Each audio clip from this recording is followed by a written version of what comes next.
গত বছর ৮ অক্টোবর সকাল ১১টা রিয়াদ হোসেন রাজু তার মা বানোয়ারা বেগমকে শ্বাসরোধে মারলেন।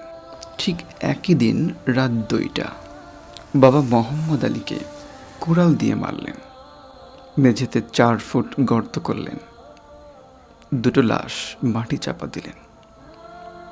এরপর আবার মেঝেটাকে সমান করে দিলেন।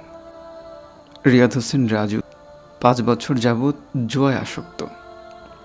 বাবা মার কাছে ব্যবসার কথা বলে ৩ লাখ টাকা চেয়েছিলেন, বাবা মা দেননি। আপনার কাছে আমার সহজ একটা প্রশ্ন, ত্রিশালে কোনো ক্যাসিনো নেই, জুয়ার আসর নেই, জুয়ার বোর্ড নেই, এমন কোনো ঘর নেই যেটা পুলিশ ভেঙে দিতে পারে। তাহলে কোন জিনিস মেঝের গর্তে দুটো লাশ নামালো? সেটা হচ্ছে ছেলেটার পকেট, যেটা আপনার পকেটও আছে। ঠিক ধরেছেন, মোবাইল। আপনার সন্তান ২৪ ঘন্টার ভেতরে ১৪ ঘন্টা মোবাইল নিয়ে পড়ে থাকে। আপনার সন্তান রাত জেগে মোবাইল দেখে, গেম খেলে। আপনি কি নিশ্চিত আপনার সন্তান অনলাইন জুয়ায় আসক্ত না? আপনি কি নিশ্চিত আপনার সন্তান এই অন্ধকার জগতে পা বাড়ায়নি? আপনি কি নিশ্চিত আপনার সন্তান ক্রমাগত এই ধ্বংসের দিকে এগিয়ে যাচ্ছে না? আপনি যদি আপনার সন্তানের উজ্জ্বল ভবিষ্যৎ চান, তাহলে আজ থেকেই নজরদারি করুন, সন্দেহ করুন। এখন প্রশ্ন হচ্ছে, আপনি কিভাবে বুঝবেন আপনার সন্তান এই ধ্বংসের দিকে পা বাড়াচ্ছে? একটা সহজ উপায় আছে, সেটা হচ্ছে আপনার সন্তানের মোবাইল ব্যাংকিংয়ে নজরদারি রাখুন।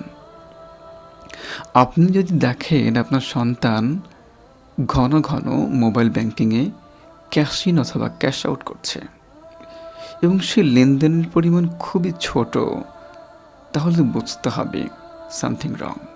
এই অনলাইন জুয়ায় আসক্ত হয়ে আরও কত প্রাণ যে ঝরে গেছে তার কোনো সঠিক সংখ্যা আমাদের জানা নেই।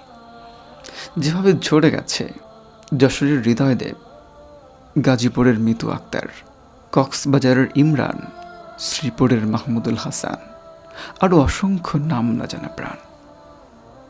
রাজশাহীর ২টো বিশ্ববিদ্যালয়ে ৩৭ জনের উপর গবেষণা করা হয়েছে।